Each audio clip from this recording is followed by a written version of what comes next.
todos. Sempre quando eu vou preparar um sermão, a principal preocupação e a primeira oração que a gente sempre faz: Senhor, o que o Senhor quer falar com esta igreja? E é uma preocupação, eu não quero falar de mim mesmo. Aí quando eu chego aqui, eu vejo a Roberta, eu não conversei nada com ela, eu não tive nenhum contato com ela durante a semana, e parece que ela sabia o que eu ia pregar antes, porque não apenas o texto que ela mencionou, mas as músicas prepararam para aquilo que eu vou dizer. E isso me deixa muito tranquilo, porque eu sei que quem está dirigindo o culto é o Senhor. Ele escolheu o tema e Ele quer falar alguma coisa aos irmãos nessa manhã. E eu convido aos irmãos, nesse mesmo espírito, a abrirem as suas Bíblias em Isaías capítulo 40, nos versículos de 27 a 31. Isaías capítulo 40, nos versículos 27 a 31. Amém? Todos abriram suas Bíblias? Todos abriram seus aplicativos, né? Agora não abre mais a Bíblia, abre o aplicativo, né? Em vez de folhear, ele passa o dedo assim. Eu já vi bebezinho, já não sabe não fazer nada, mas pega o dedo e passa assim na tela e já vai fazendo as coisas. A palavra de Deus nos diz o seguinte, em Isaías capítulo 40, versículos de 27 a 31. Por que, pois, dizes, ó Jacó, e falas, ó Israel, o meu caminho está encoberto ao Senhor, e o meu direito passa desapercebido ao meu Deus? Não sabes, não ouvistes que o eterno Deus, o Senhor, o Criador dos fins da terra, nem se cansa, nem se fadiga, nem se pode esquadrinhar o seu entendimento. Faz forte ao cansado e multiplica as forças do que não tem nenhum vigor. Os jovens se cansam e se fadigam, e os moços de exaustos caem. Mas os que esperam no Senhor renovam as suas forças, sobem com asas como águias, correm e não se cansam, caminham e não se fatigam. Amém? Esse texto ele é muito conhecido, há músicas que cantam esse versículo, mas os que esperam no Senhor, eu gostaria que nós meditássemos nele nessa manhã.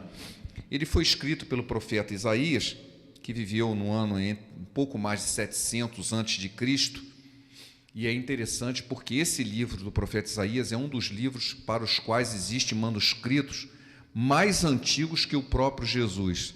Em Qumran, que é uma província lá da Palestina, foi descoberto alguns manuscritos algumas décadas atrás, e um deles é o livro do profeta Isaías, e ele tem datado de 200 anos antes de Cristo, ou seja, esse texto tem cópia dele 200 anos antes de Jesus, o que mostra uma fidelidade muito grande, porque foi esse o profeta principal do Velho Testamento que profetizou a vinda do Messias.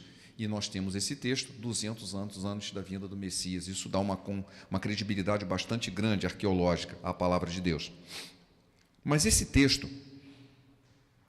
ele fala, e eu quero pegar principalmente o último versículo, os que esperam no Senhor, renovam as suas forças, sobem com asas como águias, correm e não se cansam, caminham e não se fatigam.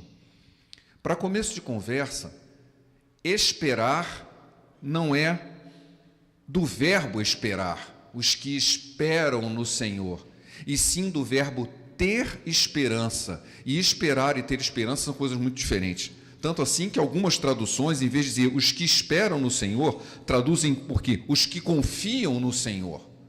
Ele não está esperando nada, dá a impressão de assim, eu vou ficar esperando, em algum momento vai acontecer alguma coisa. Isso é esperar.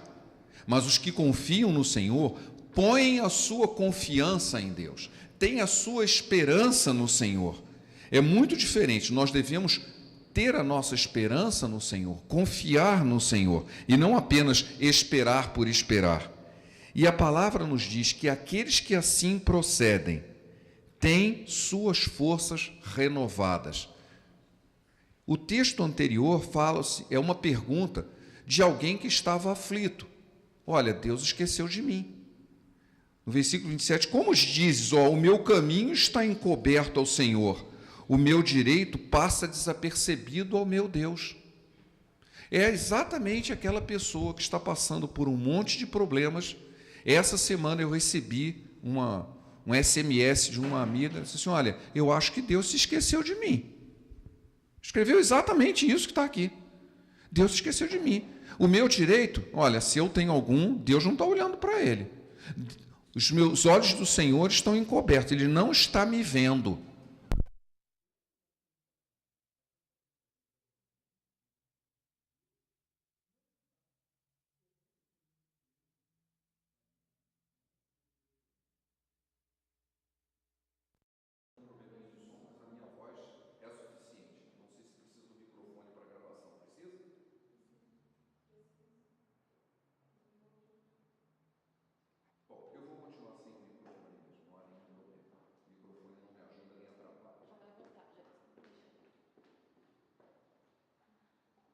As pessoas sentem que foram abandonadas por Deus, estão esquecidas de Deus.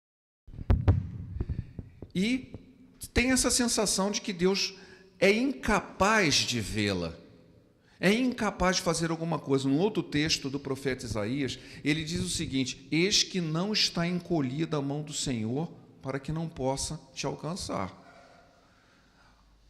O poder de Deus não se extingue. Se olha, a energia está baixa, a energia da bateria divina está baixa, precisa recarregar. Isso não é o caso. Por isso que o texto diz assim, olha, aquele que fez todo o universo, aquele que fez até os confins da terra, ele não se cansa. A energia de Deus não tem fim. Não é porque ele acabou a energia dele que você está sem a força dele. O texto que nos dá o caminho para isso diz assim, não se pode esquadrinhar o seu entendimento. Deus sabe o que faz, embora muitas vezes não entendamos ou nem talvez gostemos muito do agir de Deus, mas Ele vai agir do jeito dele. Essa semana nós tivemos uma reunião maravilhosa dos homens e um dos irmãos trouxe um testemunho muito bacana em que ele disse que ele estava orando ao Senhor e ele levava o problema junto com a solução. E ficava muito frustrado, porque ele ia orar para Deus, ele apresentava o problema junto com a solução. E a solução não aparecia. Bom, isso é óbvio, porque Deus já respondeu nos termos dele. Mas ele fez uma comparação muito curiosa. Ele disse o seguinte, é como se eu fosse ao médico e levasse no bolso a receita, e eu estou indo no médico só para ele assinar embaixo. Senhora, mas quem é o médico é ele, não sou eu. Eu não sei qual é a doença que eu tenho. Muito menos eu não sei qual é o remédio que eu tenho que tomar. Como eu vou no médico com uma receita no bolso para o médico assinar? Doutor, eu só vim aqui para só assinar a receita aqui, eu vou embora. Então eu não preciso do médico, eu só preciso da assinatura dele. Quando nós vamos a Deus levar o problema e a solução, nós estamos fazendo exatamente isso. Nós estamos indo ao médico levando a receita para ele assinar, mas o médico é ele. Quem sabe a doença é ele. Quem sabe o tratamento é ele. E pode ser que o remédio seja muito diferente. Talvez até mesmo nem goste do remédio, mas ele é o médico. Ele continua sendo o médico e não eu. Os que esperam no Senhor, os que confiam no Senhor, confiam na solução dele. Não vou eu apresentar a minha solução para ele, mas esperar que ele traga o agir dele na minha vida. E o que ele vai fazer? Ele vai renovar as minhas forças. É interessante porque esse texto assim, então Deus vai resolver o seu problema. Não diz isso. Ele vai te dar forças para que você suporte o problema, para que você passe pelo problema. Talvez até dê solução mesmo, mas a promessa diz assim, ele vai renovar as suas forças. Ele vai renovar as suas forças. Você vai ter forças renovadas. Então, será que eu vou ficar mais musculoso? Será que em vez de eu pegar um peso de 25 quilos, eu hoje estou pegando 45 quilos? Tenho feito musculação há muito tempo. Será que a partir da semana que vem, como eu confio no Senhor, em vez de 45, eu vou levantar 100? Não, não é isso que ele está dizendo. Ele não está se referindo à força muscular. Um texto para nos esclarecer bem está em Efésios, e eu convido os irmãos para abrirem as suas Bíblias. Em Efésios, no capítulo 3, no versículo 16, ele fala com um pouco mais de detalhes sobre isso. Efésios 3, versículo 16, nos diz assim, de quem todo o corpo, bem ajustado e consolidado pelo auxílio de toda a junta, segundo a justa cooperação de cada parte. Eu estou lendo o 4, me desculpem. Versículo 16. Para quem, segundo a riqueza de sua glória, vos conceda que vos sejais fortalecidos com poder, mediante o seu espírito no homem interior. Fortalecidos com poder. A palavra poder, que é usada no grego original da Bíblia, tem duas vertentes. Uma se chama dunamis, outra se chama exousia. Exousia significa autoridade, que normalmente é traduzida por poder. E dunamis é a raiz da palavra dinamite, poder interior. Essa palavra aqui de Efésios 3,16 é dunemei, poder interior. Deus está lhe dando um poder interior para que você renove suas forças, ânimo, forças de assim, ó, eu sei que o Senhor reina, eu estou passando por uma situação, mas eu vou sair dela. O Senhor está comigo, vai dar tudo certo, eu vou aguentar, eu vou renovar o meu espírito, não vou ficar com o espírito abalado, porque em mim há uma força interior, um dunamis, que veio de Deus, que veio do Espírito Santo, e me renova a vontade de viver, a vontade de lutar, a vontade de continuar, a vontade de persistir. O Senhor renova as forças de quem confia nele, ele te dá poder interior. Também diz que subirão com asas como águias. Algumas pessoas gostam de parafrasear isso assim de uma maneira muito poética, mas eu sou muito pragmático. Sendo engenheiro, eu olho de um jeito bem mecânico isso. Você já viu a águia, como ela sobe alto? Você já esteve no alto e olhou para baixo? A perspectiva é totalmente diferente. Quando você está em cima e olha para baixo, você vê um quadro diferente. Quando você está numa tempestade, e para quem viaja de avião sabe disso, você decola, aquela turbulência, aí ele atravessa a nuvem. Quando ele passa da nuvem, ele olha para baixo, outra visão, é outra visão. A tempestade ficou lá embaixo, eu estou acima dela. Quem sobe como águias tem uma perspectiva diferente da situação. Você vê a situação de forma diferente. Algumas vezes eu tenho até dito, se você quer ver uma cidade, não basta só você ver as fotos das paisagens, olha a vista de cima. Tem até um programa atualmente muito famoso na televisão, que está fazendo bastante sucesso, se chama O Mundo Visto de Cima. São vistas aéreas de alta definição das cidades, dos lugares, e você tem uma visão totalmente diferente, uma perspectiva totalmente diferente. Nossa, eu nunca imaginei que pudesse ser tão bonito aquilo, ou que pudesse ser tão diferente aquela situação. Como que eu tenho essa visão? Porque o Senhor me faz subir com asas como águias, e eu passo a ter uma perspectiva diferente. Eu olho a situação, é a mesma situação, mas vista de um ângulo diferente, vista de cima. E quando nós estamos vendo de cima, nós temos uma visão mais geral, uma visão não apenas do problema em si, mas uma visão mais ampla. E você tem não apenas uma visão diferente, mas isso te traz uma perspectiva diferente no seu coração, e isso conforta o seu coração, te consola e ajuda a se fortalecer. Não, agora eu tenho uma visão geral do problema maior. Deus está no controle. Deus está no controle. E eu posso dizer, como em Romanos 8, 28, todas as coisas cooperam juntamente para o bem daqueles que amam a Deus, daqueles que são chamados segundo o seu propósito. Não diz que todas as coisas são boas, diz que todas as coisas cooperam para o bem. Nem tudo que é bom é para o bem. Muita coisa boa não é para o bem, né? Algumas pessoas dizem que chocolate é bom e nem sempre é para o bem, porque engorda. Bom, e engordar não é bom, não faz bem. Então, nem tudo que é bom é para o bem, assim como nem tudo que é ruim é para o mal. Pode ser que seja ruim passar por determinadas situações. A própria palavra de Deus, em vários salmos, assim, foi bom eu ter passado pela aflição, fortaleceu a minha fé, me fez conhecer mais o Senhor, me fez chegar mais perto de Deus. Foi bom eu ter passado por isso, eu aprendi. As pessoas mais velhas olham as aflições dos mais novos, o cara está desesperado assim, Isso vai passar. Não, isso vai passar. Como é que eu sei? Porque eu já vivi isso, já passei.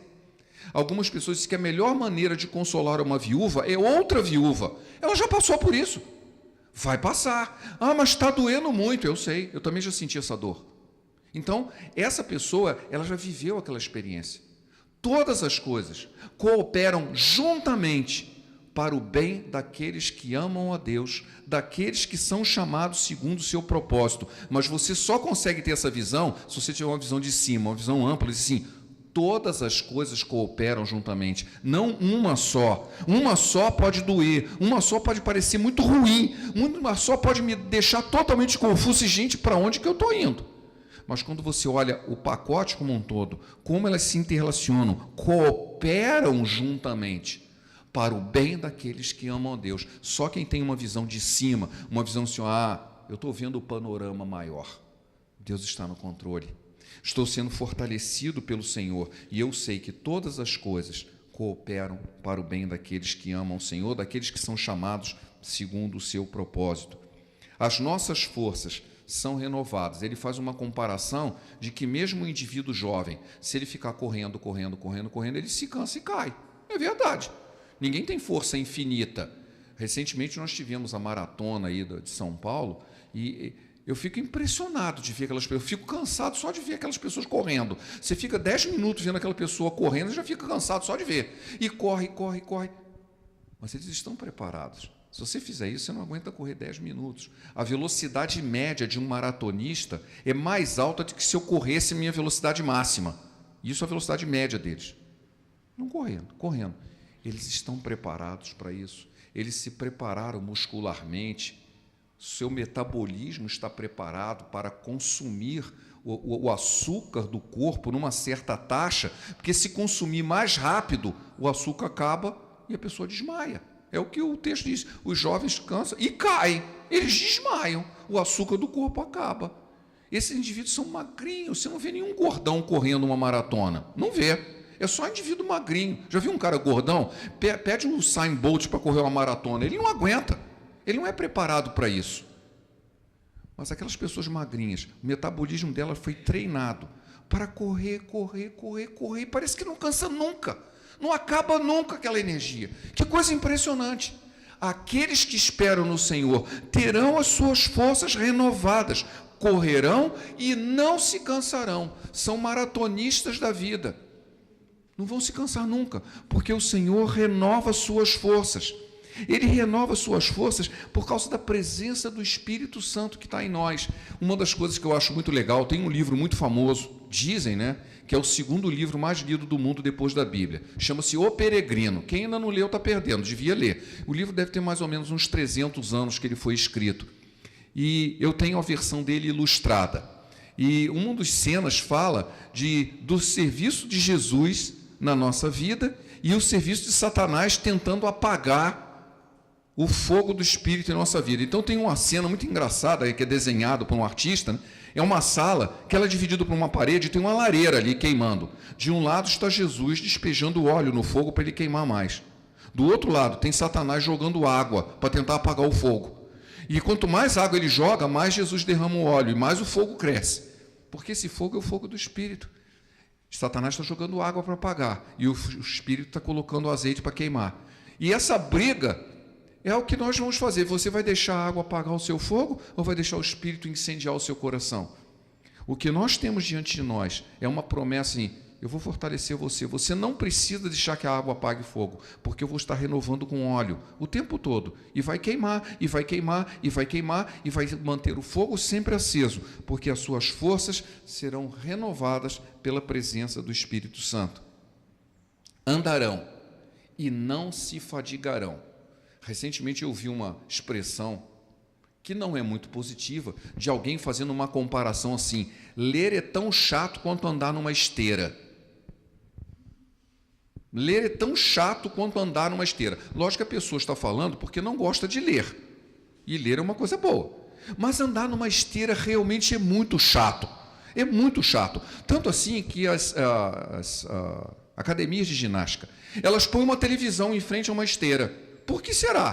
Porque é chatíssimo ficar andando ali. Então você pelo menos se distrai vendo. Alguns passam futebol, outras passam reportagens diversas, passam aventuras, passam para você se distrair, porque andar na esteira, embora aquilo faça bem para o seu organismo, é chatíssimo. É chatíssimo. Mas a palavra diz assim, olha, você anda e não desanima, não se fadiga, continua andando. Pode até ser chato, mas você vai ser persistente. Nunca vai parar de andar. Ah, mas eu estou cansado. Já cansei da igreja, já cansei dos irmãos, já cansei de não sei o quê. E por que você persiste? Porque a presença do Espírito de Deus diz assim, olha, você vai continuar andando e nunca vai se fatigar, mesmo com a chatice dos outros, mesmo com os problemas que são inerentes à nossa natureza. Talvez alguém possa ser muito chato para a sua vida, e você possa estar sendo muito chato para a vida de outra pessoa. Assim como você deve tolerar outros irmãos, você pode ter certeza que os outros irmãos estão te tolerando. Eu ouvi uma frase de John MacArthur, assim, olha, aqueles que acham que a igreja é um lugar de hipócritas, aqui na minha igreja tem um lugar para você, pode vir. Assim, mas você vai encontrar uma igreja perfeita? Então não vá para lá. Você vai estragar a igreja. Você é imperfeito. Não adianta esperar a perfeição. Você é imperfeito. Então nós precisamos aprender através da persistência. E essa persistência, nos diz a palavra, ela vem com a presença do Espírito Santo. É uma promessa de Deus na nossa vida, de nos fortalecer. Você vai correr e não vai se cansar. E você vai andar e nunca vai se fatigar. Pode ser chato, mas você vai continuar perseverando. Você vai continuar perseverando. Eu gostaria de ler Salmo 40, versículo 1, fala uma coisa legal para a nossa alma. Diz assim, esperei confiantemente pelo Senhor, e Ele se inclinou para mim e me ouviu quando clamei por socorro. Esperei confiantemente no Senhor, eu confio no Senhor, e Ele se inclinou para mim. Não, Ele não está esquecido. Os olhos de Deus não estão turvos, que Ele não está te vendo. Pelo contrário, Ele se inclina para você e Ele vai te ouvir quando você clamar por socorro. É uma certeza, Deus está me ouvindo. Eu não sei o que Ele vai fazer a respeito, mas eu tenho certeza de que Ele está me ouvindo, porque a palavra de Deus assim o diz, a palavra de Deus assim o promete, que quando eu clamo por socorro, Ele ouve. Eu preciso clamar, eu preciso estar clamando, porque Ele ouve. Mais do que Ele tem conhecimento, Ele ouve, ou seja, Ele está prestando atenção. Deus, como Todo-Poderoso, sabe de todas as coisas. Jesus disse claramente, olha, não adianta ficar repetindo em oração, porque não é vã esperança que vai fazer Deus ouvir a sua oração, porque Ele já sabe antes que você peça, mas Ele quer que você peça. Ele já sabe, mas Ele quer que você peça. Esperei confiantemente pelo Senhor, e Ele se inclinou para mim e me ouviu quando clamei por socorro. Isaías 41, na mesma página que eu tinha lido aquele, eu tinha marcado já, não devia nem ter tirado, né? Isaías 41, 10, diz assim, não temas, porque eu sou contigo, não te assombres, porque eu sou o teu Deus, eu te fortaleço, te ajudo e te sustento com a minha destra fiel. Destra é a mão direita, com a minha mão direita, que é fiel, eu vou te ajudar. Ele não fala só ajudar, né? Eu sou o teu Deus, eu te fortaleço, eu te ajudo e eu te sustento. Não temas, nem te espantes. Nossa, aconteceu isso, claro, aconteceu isso. Essa semana eu ouvi um testemunho de um milagre maravilhoso e eu gostaria de deixar esse testemunho aqui com os irmãos. Uma querida irmã na fé, que é nova na fé, muito nova na fé, ela teve um bebezinho recentemente. O bebezinho ficou, acho que 10 dias ou uma semana na UTI com problemas respiratórios, e nesse período ela precisava produzir leite para amamentar a criança. Só que tinha um problema. Ela já tinha 2 filhos antes, e por uma questão não apenas estética, mas por uma questão médica, ela teve que fazer redução de seios. E ela usou a palavra, foi uma redução bastante radical, ou seja, quando reduziu os seios, ela tirou as glândulas mamárias. A maior parte das glândulas mamárias, ela não estava apta a produzir leite. E as enfermeiras disseram, olha, você tem que estimular a mãe, a vida do seu filho depende disso, você tem que produzir leite. E ela ficava dando massagem, vinha e dava massagem, e não saía nada, né? E o filho lá na UTI precisava de leite. E ela dando massagens, que os seios já estavam todos doloridos, dando massagem, até que ela resolveu fazer uma oração. Parece, é impressionante isso, como eu já ouvi isso de outros testemunhos. A gente se aflige, a gente faz, de repente assim, por que eu não orei a respeito? E ela fez uma oração simples, mas uma oração muito tremenda. Ela disse assim: Senhor, antes dele ser meu filho, ele é teu filho. O Senhor precisa me dar condições de eu cuidar dele. Foi só essa oração, simples assim. Ela terminou de orar, olhou para baixo, os seios pingavam leite, não é? Começou a sair leite, escorria leite. Ela filmou com o celular, chamou o marido e disse: olha aqui, o seio começou a pingar leite, sem apertar nada, começou a pingar leite. Vocês acham que Deus ouviu a oração dela? Na hora. O Senhor está exatamente assim: olha, eu clamei por socorro, e Ele ouviu. Nesse caso, respondeu na hora. Os que confiam no Senhor não se cansarão, correrão, subirão com asas como águias. Eles poderão até andar, mas nunca se cansam, porque a presença do Senhor está com eles. Amém? Eu gostaria de deixar como último Colossenses 1:11 para terminar a nossa mensagem. Colossenses 1:11 diz-nos o seguinte: sendo fortalecidos com todo o poder, segundo a força da sua glória, em toda perseverança e longanimidade com alegria, dando graças ao Pai, que vos fez idôneos à parte que vos cabe da herança dos santos da luz. Sendo fortalecidos com todo o poder, segundo a força da sua glória, em toda perseverança e longanimidade com alegria, dando graças ao Pai, que vos fez idôneos à parte que vos cabe da herança dos santos na luz. Essa é uma parte da herança que nós temos. E Deus está conosco. Amém? Ele vai nos fortalecer e vai nos dar condições de suportar todas as situações que a vida nos trouxer, para a glória dEle, para nos trazer sempre na presença dEle. O Senhor fará com que subamos como asas, como águias, e nos fortalecerá. Caminharemos, correremos e não nos fadigaremos. Perseveraremos na fé nele. Amém? Vamos orar? Pai, obrigado por esse momento em que meditamos na Tua palavra. Meditamos no Teu cuidado para conosco. Meditamos, ó Pai, no Teu poder de nos fortalecer, de trazer uma força interior que muitas vezes não reconhecemos que somos capazes de ter, mas que Tu está conosco. A Tua palavra nos diz que Tu nos ouve quando clamamos a Ti. Estás sempre conosco. Ajuda-nos, Senhor. Fortalece a nossa fé em Ti. Fortalece a nossa confiança em Ti, sabendo que não há problema maior do que a Tua capacidade de resolvê-los. Tu és o Deus dos impossíveis. E impossível aos nossos olhos não é impossível para Ti. Opera em nossas vidas, fortalece a nossa alma, fortalece o nosso corpo, fortalece o nosso espírito, que em tudo possamos espelhar a Tua presença em nós. É o que te pedimos em nome de Jesus. Amém.